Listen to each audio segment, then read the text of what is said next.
You wanted the best. You've got the best podcast. The hottest podcast in the world. The Chris Voss Show, the preeminent podcast with guests so smart you may experience serious brain bleed. The CEOs, authors, thought leaders, visionaries, and motivators. Get ready. Strap yourself in. Keep your hands, arms, and legs inside the vehicle at all times, because you're about to go on a monster education roller coaster with your brain. Now, here's your host, Chris Voss.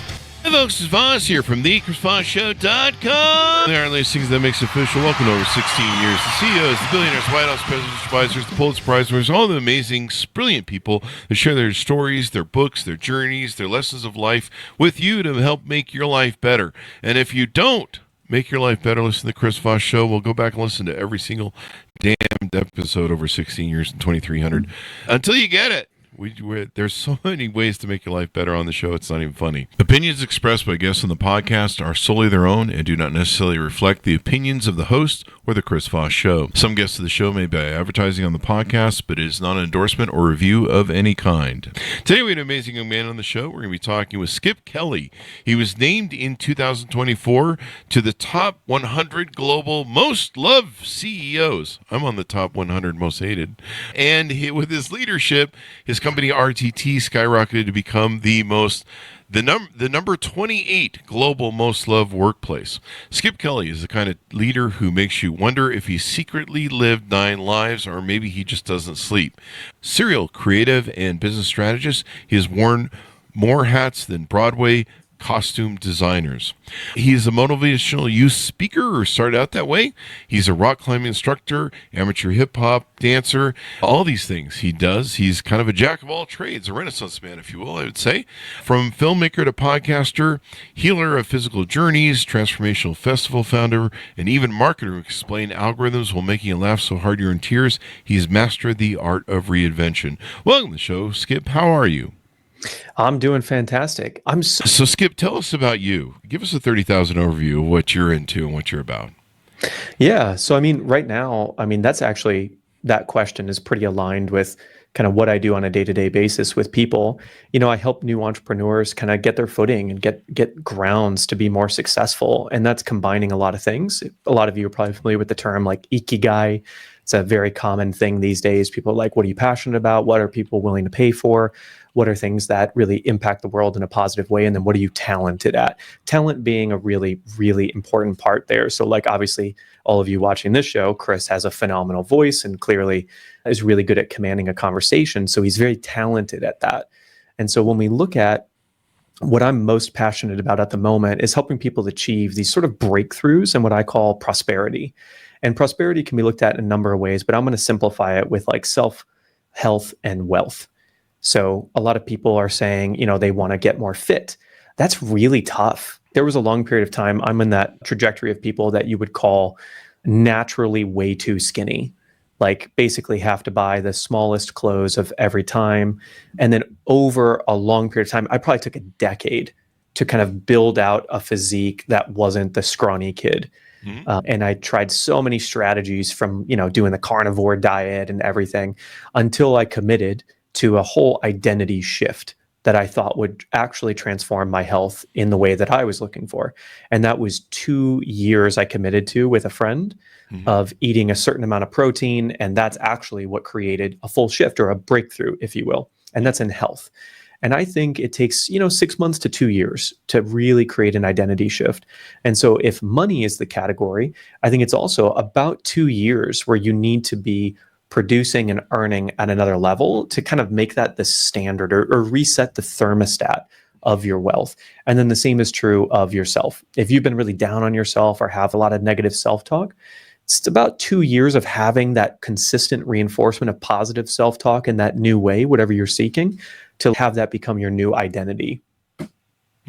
So tell us about your journey through life. How did you grow up? What influenced you? And you did so many things we talked about in your bio.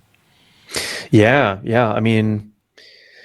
I would say I had like a really nice childhood, but I think if you look at kind of certain aspects of it, like anybody, there were some really tough times.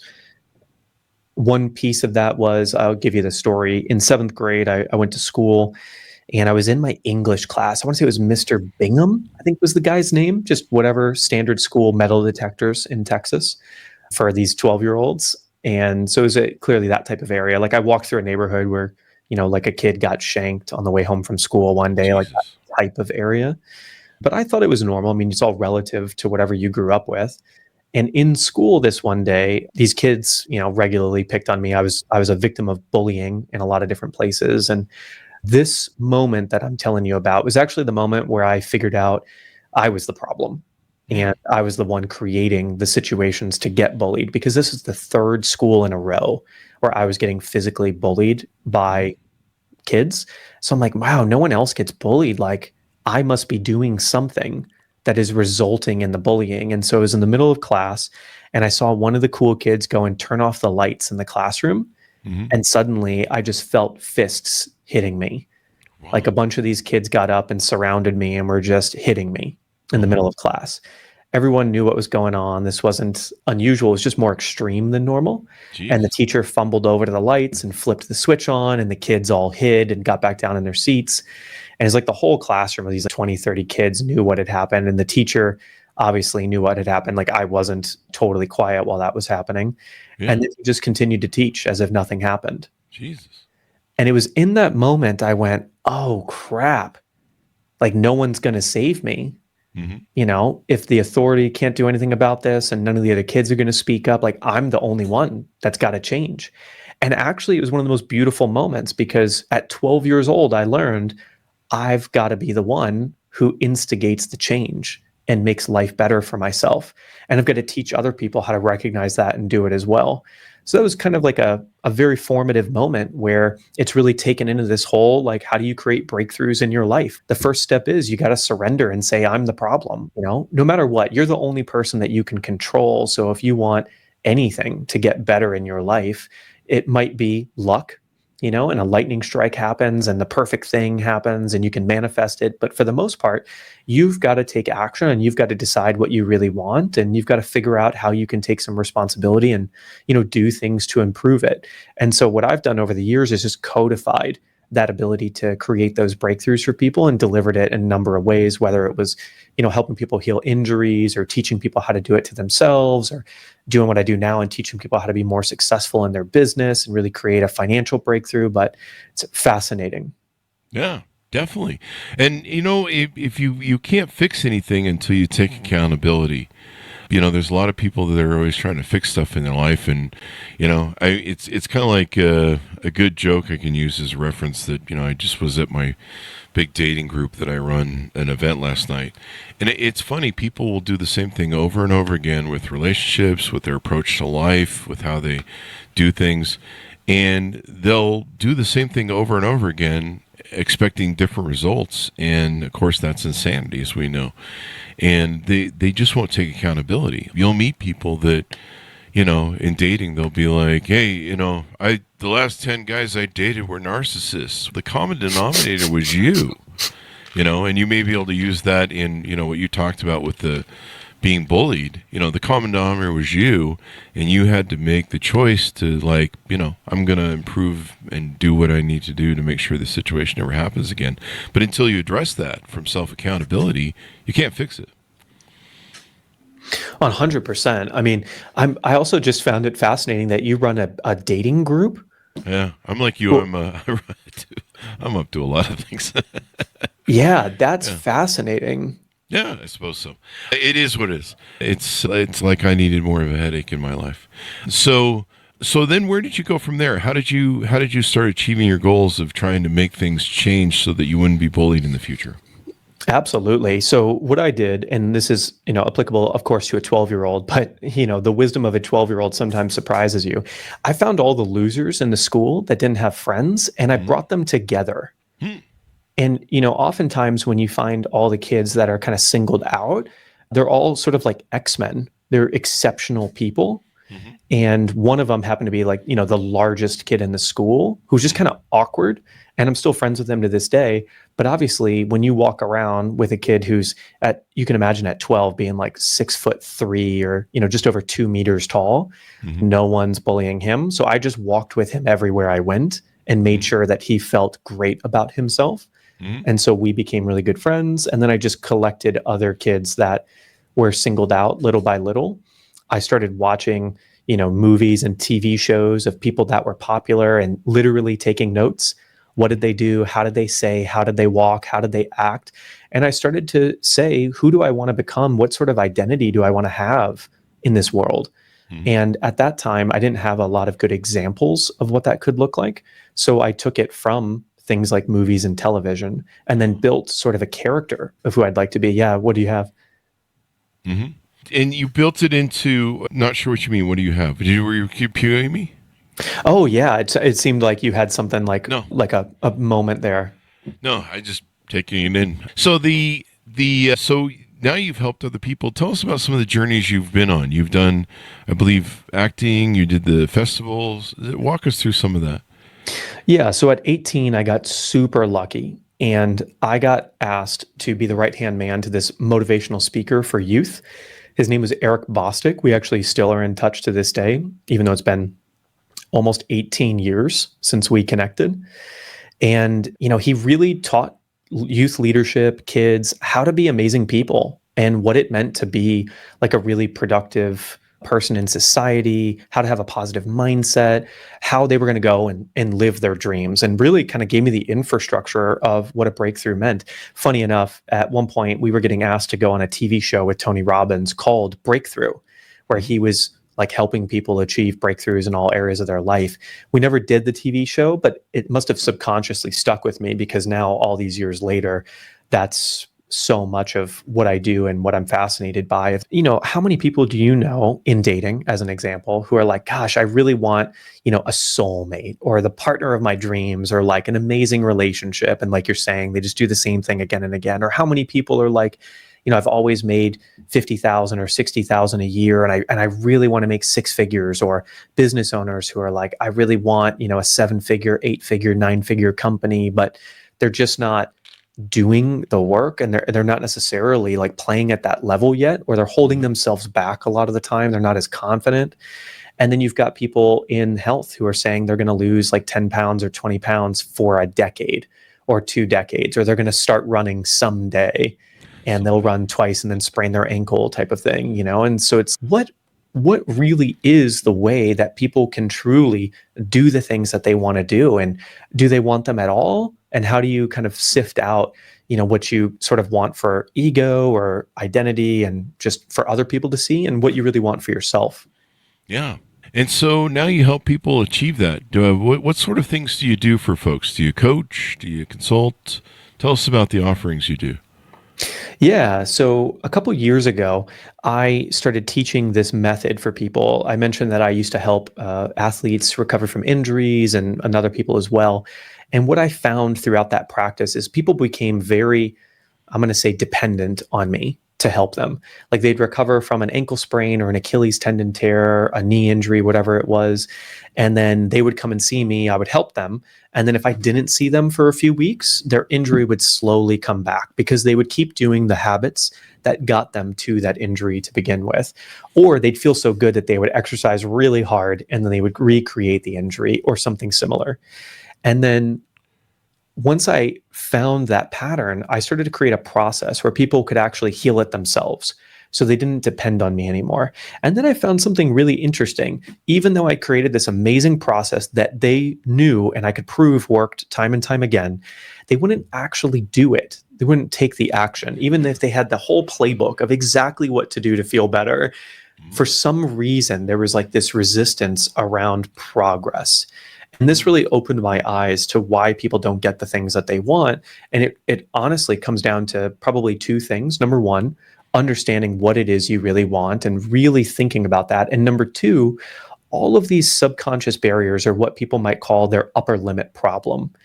And so once I got into the business space, because for years when I was seeing people one-on-one in my business, I was, the pendulum effect. I'd have a 10K month and a 1K month. I'd have a 15K month and a 2K month. And this pendulum of swinging, because once you'd get success, then you'd take it easy. And then once you took it too easy, it would get really hard. And you're like, oh God, I've got to pay bills. And you'd go really well. And over time, I stabilized it and then codified that. And then all these years later, it's been maybe 11 years since that time. What I do right now is I run an accelerator called the Passion to Profit program. And after being the CEO of RTT, we've got about 18,000 people that have certified as a rapid transformational therapist and are out at different stages doing business in the world. And I found basically the strongest people from there, and then people who have similar businesses, chiropractors, doctors in the transformational space, and just teaching them how to have these breakthroughs for themselves and create not just a sustainable business, but also one that's like fun, maybe even easy, and of course, profitable.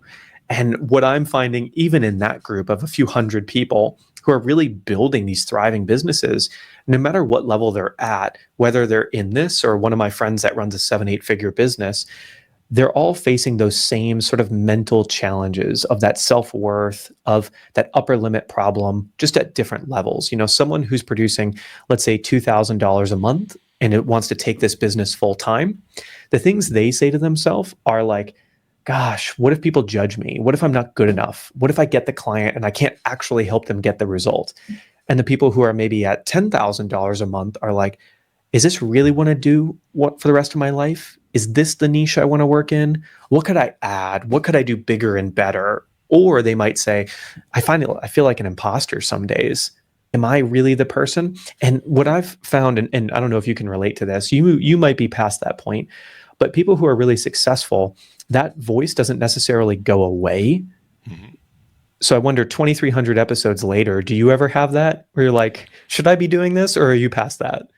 There's a lot of passion in what I do. I don't think I really think about it. No, not at this Awesome. point. I mean, the difference is I'm passionate about this. So there were times when I owned companies or investments that I enjoyed being the CEO, but I didn't like the company, really. The business, I just really didn't give a shit about. I wasn't passionate about doing it. You know, it was just widgets and investments to me. But the podcast is like the one thing I found. My audience is aware of this. That's why we didn't cover it at the beginning. My audience is aware of, you know, the fact that I love this and that this is my purpose and that I love interviewing people and finding out their journeys.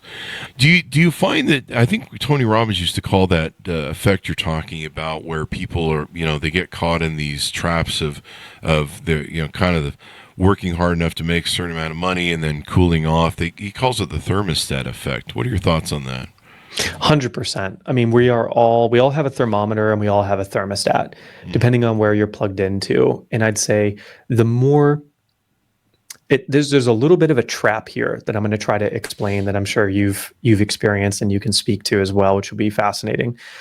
When you become more and more of a leader, or whether that's a thought leader, a leader in a business, a leader in your friend group, whatever it might be, let's say you're going on a hike. There's always that one person that's like way more experienced than everybody. They brought a shovel, they brought, you know, extra water just in case for everybody else. That person is the thermostat of the group. And in different contexts, that person won't be the thermostat. Maybe they're great at hiking, but when they go to your dating group, they're the most nervous person there, and they're a thermometer. They're checking everybody else's temperature and then mirroring or, you know, kind of becoming a chameleon in that environment. And so the question becomes for us, number one, am I the thermostat or the thermometer in this room?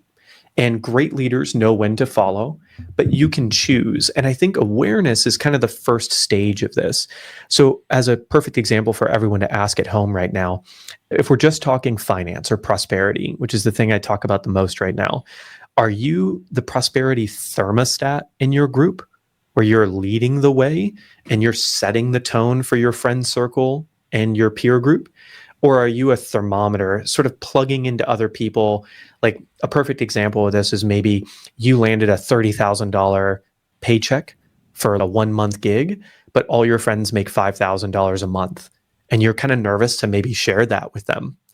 That would indicate you're kind of approaching that as a thermometer. Whereas if you come in and you say, guys, I just closed a $30,000 deal and I'm going to do another one next month. I want to show you how I did it. I hope it's inspiring. You become the thermostat where everyone else goes, whoa, I need to step up to that situation. And so accelerators, programs, dating groups like the one you run, communities exist because there's one powerful leader who can become a thermostat for everybody else. So that's you in that group. And there's probably other like key people in that group that can kind of help you come to that higher level of thinking, that higher level of experience and mental models. Does that make sense? Definitely. Definitely.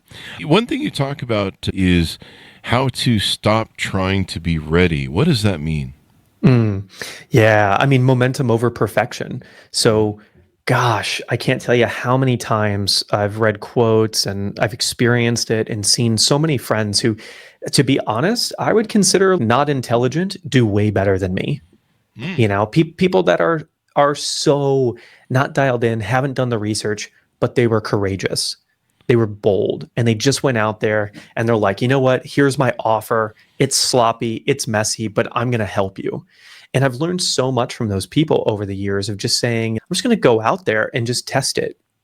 You know, they don't even mitigate risk. Like I'm constantly thinking of how do I do the lowest risk possible with the things that I launch or come out with. And over the years, I've tried to lower that barrier to launch for myself. And so when it comes to momentum over perfection, it's exactly that of what's the least that I can do to get this thing moving, to see if I care about it at all. I've had so many friends work on their business ideas for 3 months, 6 months, 1 year, multiple years before they put it out there. And then the day they put it out there, it's just crickets. And you're like, whoa. Now, here's the thing. I think when you're in like the dating world is actually a perfect example. When you're in the dating world and you go up and you say something to someone and you get rejected, it might really be over. If you really messed it up, it may just not be good chemistry. You may have some other chances to rekindle something there, but the first impression is a little bit more important, or at least your ability to kind of navigate that first 60 seconds of conversation, which I would love to hear you talk about in a minute. But when it comes to business, that is actually totally normal to get crickets right out of the gate. But in business, you have a million opportunities to iterate and make it better. So what I tell people is get the first thing out there. If it bombs, no worries. Delete it, test another thing. Go to the same group of people and say, what would be better? What would you like differently? And think more about the ideal outcome or that creator offer fit that we talked about right in the beginning, which is what do I really want to give? And then I'm just going to start trying to give it and help other people shape it for me. So as an example, like whatever your passion is, like you're talking about the show, I've got water in this bottle. If I just poured out all the water and had no container for it, no business, no way to service it, no way to, exchange money with someone, it just kind of seeps into the ground and dissipates. But as soon as I put it into a bottle or into a container or into some sort of service offering, or you've put this into a podcast, or you've put this dating thing into a dating group, now it has a container that people can either say yes or no to. And that's where you really start to learn in business. So the idea is get your outcome, get the way you want to deliver it, put it out there, get rejected, and then iterate, ask people questions. Because in business, a rejection is not death. A rejection is a redirection. And so with your company, the RTT, I think it is, correct? Yep. Tell us about that. How does that work? And people that are listening out there get involved with what you're doing there? Yeah, I mean, there's a bunch of things. RTT, Rapid Transformational Therapy, was a technique created by Marissa Peer for the last 35 years or so. And basically what she did is said, okay, people go to therapists for 5, 10, 15 plus years. Sometimes they get better, sometimes they don't.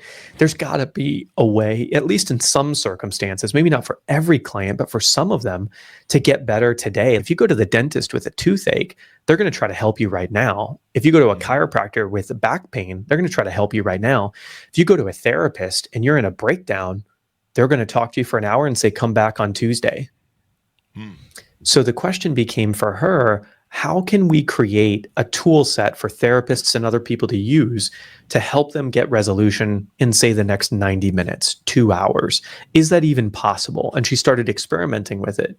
And over the last 35 years, created a system that now we've taught over 18,000 people to be able to actually do that, at least in some cases and scenarios. Not all of those people are trained therapists. This can be people who are like life coaches that want a stronger skill set to be able to do something like, a very low grade intervention. Obviously, it's great to work in tandem with their medical professionals, but it's really an amazing technique that's helped me a lot over the years. And then in the process of running the company, I discovered probably the biggest pain point of these graduates, which they had no idea how to run a business, because they're like empaths. There are people who are like bleeding hearts, just asking everybody else questions. And as soon as it came to money, they just kind of crumble. Not all of them, but I'd say 97% or so. And so I had to create a system of saying, gosh, if we're really going to change the world, if we're really going to go out there and help the people that we can help, we're really going to break into research and medical communities and put this stuff out there as an option for people to use, then they've got to be able to build a great business. They're not going to impact people if they're doing free sessions all the time. You can only do so much of that. But you bring someone on a 6-month or a 1-year journey where they're experiencing these rapid breakthroughs and transformations in 2 hours or less every time they see you, suddenly you make a huge impact on the world. And I've helped people who build businesses where they're helping people with addictions they've had for 10, 20 years. Wow. And I mean like opium, alcohol, really intense things. These are usually people who are also psychiatrists and psychotherapists that do this in tandem. And I've worked with people who help people do weight loss for the first time ever in their life, like 50 pounds, 100 pounds or more. I've helped people who do things all over the spectrum, people who have had like narcissistic partners recover from that, people who are narcissists try to step away from that. So it's kind of the whole spectrum of what's possible in the mental emotional world. But now I run the Business Accelerator, teaching them how to be successful and really create incredible impacts in the world. Great, credible impacts in the world. So as we go, pitch people how they can onboard with you, how they can get to know you better, reach out, get involved in your programs, et cetera, .coms. Yeah, so I would say best way to do it is go to Instagram. I'm at Skip Kelly Films. If you go to YouTube, you can just type in Skip Kelly and you'll see me all over the place, a bunch of different sources. But if you go to my main YouTube channel, you'll find that. If you want to go and just learn more about me, you can go to www.theskipkelly.com. You'll see some cool stuff about me. That's all getting an overhaul at the moment, but I'm super Googleable, and you can also ask ChatGPT all about me, and it'll give you my life story. It's pretty funny. It knows a lot about me now. There you go, ChatGPT. Skip, thank you for coming on the show and sharing some of your inspiring ideas and concepts with us, and hopefully you can help a whole lot more people. Thank you. Awesome. Thanks, Chris. And thanks so much for tuning in. Go to goodreads.com/Chris Voss, LinkedIn.com/Chris Voss, Chris Voss One, the TikTokity, and ChrisVossFacebook.com. Thanks for tuning in. Be good to each other. Stay safe. We'll see you next time.